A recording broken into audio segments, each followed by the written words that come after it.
I'm Marissa Keaton, 33 years old. And last Christmas, my parents booked a snowmass vacation worth $42,000 for everyone except me, leaving a note on the kitchen counter that read, "Water the succulents, clear the snow, handle deliveries, keep Scout calm." I stood there, staring at their itinerary beside the note, the resort logo glinting above a line that listed 4 guests. And when my mother walked past me humming, I asked what time I should be ready, only to hear her say, without even slowing down, "You're staying home." "Marissa." I didn't answer her, because my eyes had already drifted to a thin envelope partly tucked beneath her folder. My name typed in the corner like a mistake someone forgot to hide. I slid it out after she left the room, expecting another chore list. But inside was a bank document I had never seen, carrying my full name above an account number I didn't recognize. And for a moment, the silence in the kitchen felt heavier than the snow piling outside. I kept reading until the words blurred and my stomach tightened at the phrase, "Account holder Marissa Keaton," printed above a credit line that did not belong to me. And I whispered, "No," under my breath because the dates on the statement lined up too neatly with the months my mother bragged about her work trips. By the time Scout patted in and nudged my leg, the truth had already settled like a weight I couldn't lift. I sat at the table with the envelope open in front of me, the snowmass receipt beside it like a cruel joke. And I felt something shift as I traced the unfamiliar transactions, each one spelling out a version of my life that no one had told me I was funding. My father's footsteps echoed down the hall before disappearing again, as if the house itself already knew what I was about to uncover. I folded the document and slipped it into my bag, telling Scout quietly that we needed to be careful, because a line had just been crossed, and I wasn't sure yet how far it went. I opened my laptop that night with the envelope still in my bag, and the moment my credit report loaded, 3 unfamiliar cards appeared under my name with balances that made my breath catch. Each line item stacked beneath the next, like a record of a life I'd never lived. I whispered, "This can't be real," while scrolling through charges for hotel stays and a spa in Miami. Dates that matched the weeks my mother once boasted she was crushed with client meetings. And as Scout shifted at my feet, the truth settled with a heaviness that felt older than the numbers on the screen. I stared at the total of $61,000 and realized the basement wasn't the reason every apartment application had fallen through. I pulled out my phone and texted Jared, asking if he knew anything about our parents using different cards lately. And he replied almost instantly with, "They just use their own stuff." "Why?" Which only made the pit in my stomach tighten. I typed back that I was checking something for work and didn't press further, because the dates on the statements were already telling me more than I wanted to know. I kept scrolling until one transaction stopped me, a $1,200 charge at a retreat my mother once called a tough weekend of negotiations, though now I could hear her voice differently. I sat back in my chair, letting the glow of the screen wash over the kitchen as I replayed every rejection email I'd received with phrases about credit concerns, each one now rearranging itself in my mind with a clarity I couldn't ignore. My father's insistence that staying home was practical took on an edge I hadn't noticed before, sharpened by the fact that my name had been funding their trips without a single word to me. I closed the laptop slowly, feeling the shift in my understanding settle like a door locking behind me. And I told Scout that we needed to be careful because something about my life had been rewritten without my permission. Danica greeted me with a quiet, "You look like you haven't slept." And when I told her I'd found 3 credit cards opened under my name, she set her coffee aside and said, "Marissa, that's identity theft. And it doesn't matter that your parents are the ones who did it." I explained how the statements matched trips my mother claimed were business events, and she replied that I could file an FTC report, place a freeze on my credit, and request every issuer to verify the signatures because none of this is legal, not even in a family. I hesitated before saying I didn't want to see them in handcuffs. And she leaned in slightly and answered that I didn't have to pursue criminal charges if what I wanted was acknowledgement and restitution. I handed her the envelope I'd brought, and she read the highlighted sections before asking if there was anything showing my mother promising to compensate me for caring for my grandmother. So I told her about an old email tucked in a box at home. She nodded and said, "Find it. Because a written promise like that gives us leverage." Then asked how long I'd been handling household work, which made me say more quietly than I meant to that it had been nearly 2 decades. She tapped the edge of the statement and told me we'd bring in a CPA she trusted to calculate a fair value, adding that I would have options once the numbers were clear. When I asked whether a civil approach could force them to take responsibility without destroying their lives, she said, "Yes, if you're ready to draw a line." And she reminded me that the evidence I'd already gathered was enough to start. I felt something loosen when she offered to walk through every step with me, and I told her I wasn't sure how any of this would feel once it started. She answered, "That's normal. But the facts are on your side." And as I closed the folder she'd given back, I realized I believed her because every figure on those pages had been carved out of the way I'd been living. Gregory adjusted his glasses as he looked over the folder Danica had sent ahead and said, "If you've been handling household work since your teens, we can calculate its fair market value. And none of this will be hypothetical." I told him the hours were never formally tracked, and he replied that Denver rates for domestic labor were clear enough, adding that 18 hours a week at $18 an hour over this many years gives us a baseline your parents can't dismiss. He paused only long enough to ask about the period I cared for my grandmother, and when I said it lasted 4 years, he nodded and said, "That's full-time caregiving, and it counts." He wrote numbers with a precision that made my throat tighten, explaining that room and board deductions would apply but wouldn't erase the overall figure. And he slid the sheet toward me so I could see the subtotal climbing into territory I'd never imagined.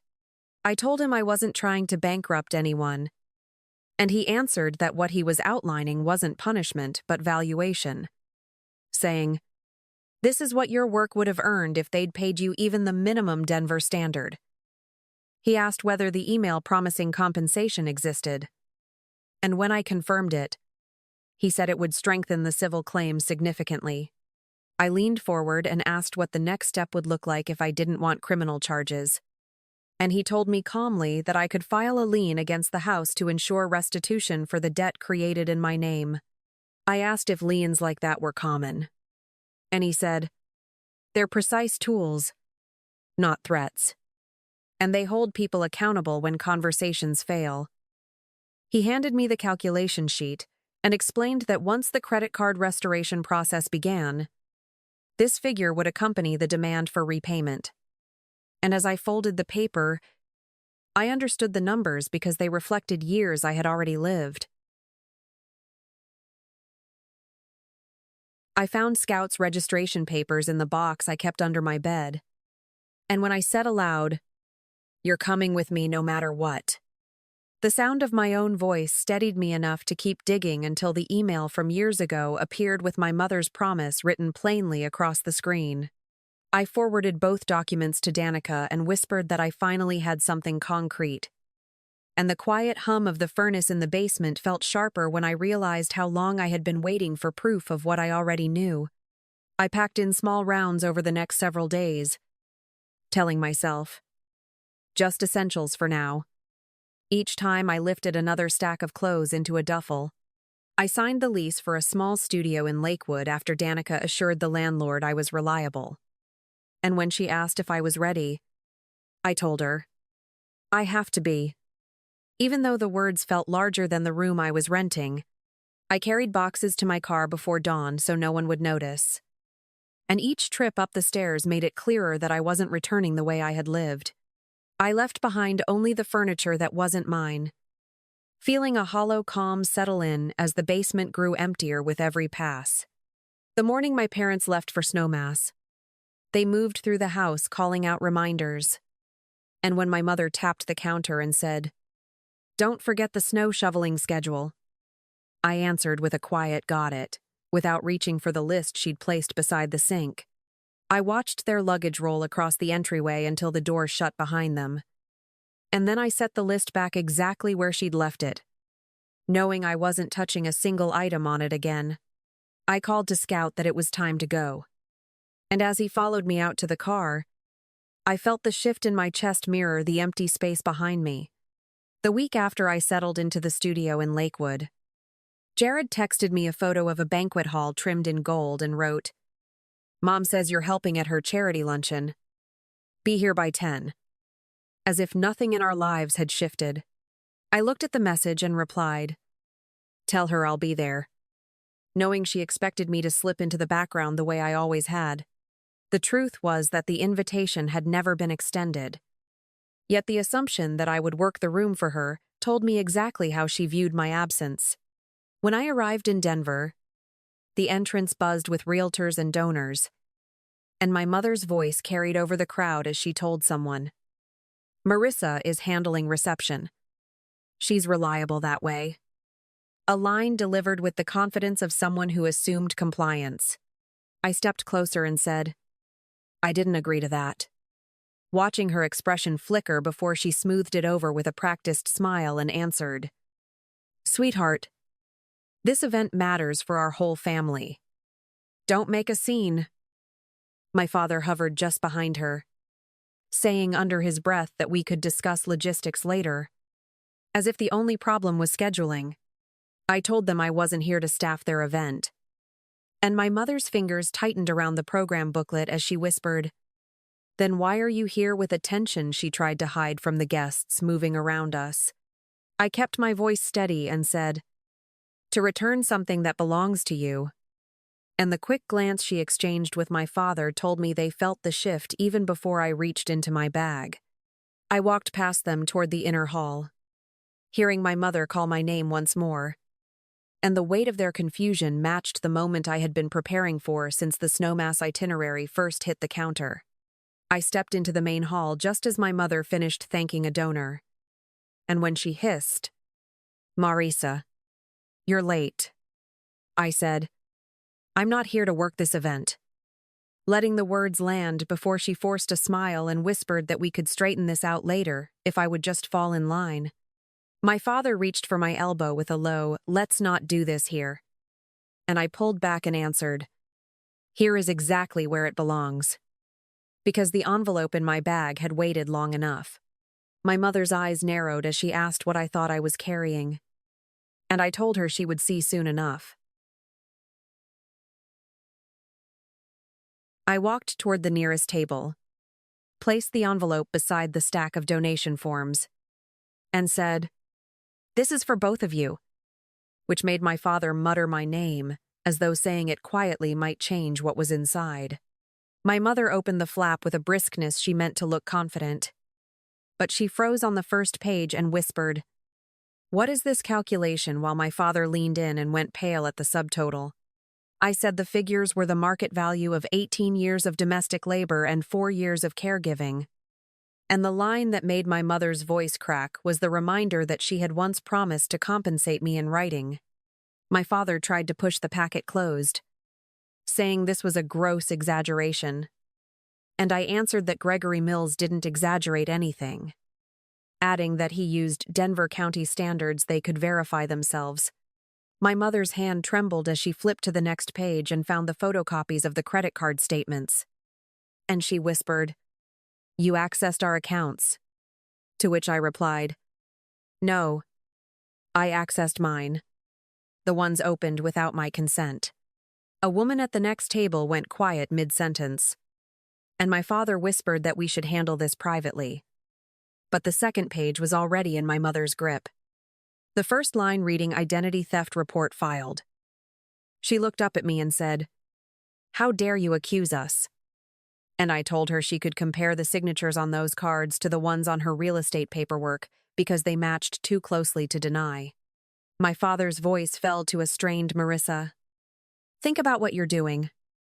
And I said I had thought about it every time an apartment application was denied because my credit score was wrecked by charges I never made. My mother closed the packet with a snap and said this could ruin her reputation in the room. And I answered that my life had already been ruined long before any of these people heard her name. Jared stepped closer and asked, "Is any of this true?" And my father barked his name in warning. But my mother sagged when she reached the final page, titled Notice of Lien Intent, the one stating I would file against the Denver property if the debt wasn't repaid. I told them the number owed was $61,000 and had nothing to do with the larger labor valuation. And if they repaid it within 90 days, the lien would never be recorded. My mother whispered, "You wouldn't do this to us." And I said, "You already did this to me." Hearing the softness in my own voice that surprised even me, my father stepped forward as though he could still negotiate, asking if we could reset everything. And I said the reset began when they acknowledged the debt in my name and agreed to clear it. My mother tried to regain her composure by insisting the guests didn't need to know any of this. But several had already stepped back from their tables as the tension spread. I told her I wasn't interested in humiliating her, only in ending a pattern she had counted on lasting forever.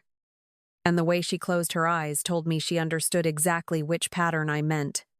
I picked up the empty envelope, told them they had the documents they needed, and turned toward the exit as Jared called after me asking, "What happens now?" while my father stayed silent for the first time that afternoon. I told Jared what happened next was simple repayment within 90 days and the lien request withdrawn. Nothing more and nothing less. I walked past my mother's silent guests, hearing the room shift behind me as though the event had tilted on its axis. And when the doors closed at my back, the air carried a stillness that matched the moment I had been walking toward since the snowmass folder first hit the counter. 2 months after the luncheon, Danica called to say, "They transferred the full amount. The lien won't need to be recorded." And the steadiness in her voice made the months of waiting feel shorter than they had been. I told her I appreciated how she handled every step, and she answered that closure comes in different shapes, adding, "This one landed exactly where it needed to."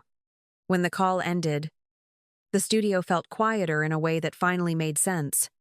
Aunt Valerie stopped by the next afternoon with a bag of groceries, and while setting them on my counter, she said, "People are still talking about what happened in that ballroom," in a tone that carried more relief than judgment. I told her I wasn't aiming for a spectacle, and she nodded and replied, "You aimed for truth." And it found the room anyway. Before asking how I was holding up now that the financial damage was being unwound, I said I felt like the ground under me was finally my own. And she smiled as if she had been waiting to hear those words for years. Later that week, Jared texted asking if we could meet. And when we sat across from each other in a small Lakewood cafe, he said, "I didn't know what they were doing. Marissa. And I'm sorry I didn't see it sooner." I told him I wasn't looking for someone to take sides, only someone willing to understand why I stepped away. He nodded slowly and said, "When you're ready, I'd like to hear everything." And the way he said it made the air between us feel less like old family weight and more like possibility. The weeks that followed settled into a rhythm I hadn't known I was missing. And on quiet mornings in the studio, I would watch Scout curl into the patch of sunlight by the window and think about how different the air felt when no one was waiting for me to shrink. I told Jared during one of our calls that I'm learning what calm actually sounds like. And he answered softly that he hoped I kept going in whatever direction brought me closer to myself. Even saying those words out loud made the space around me feel wider than it had the day I moved in. I filled the walls slowly with pieces I chose for no one's approval. And when a neighbor asked how long I planned to stay, I laughed and said, "As long as it keeps feeling like mine," realizing how rare that certainty had been until now. I thought about my parents less in terms of what they owed me and more in terms of how far I'd stepped from the version of myself they had depended on. And each evening felt like repeating a small promise I hadn't known I needed. Scout would lift his head every time I spoke into the quiet. as if he understood that the direction of my life no longer pointed backward. So, before I close this chapter with you, I want to thank you for staying with me through every turn, because sharing this piece of my life has reminded me how healing it can be to speak the truth plainly. If any part of my journey echoes something in yours, I hope you find steadiness in the corners of your life that finally feel like they belong to you. Tell me where you're watching from and what part of this story stayed with you, and I'll meet you there in the comments.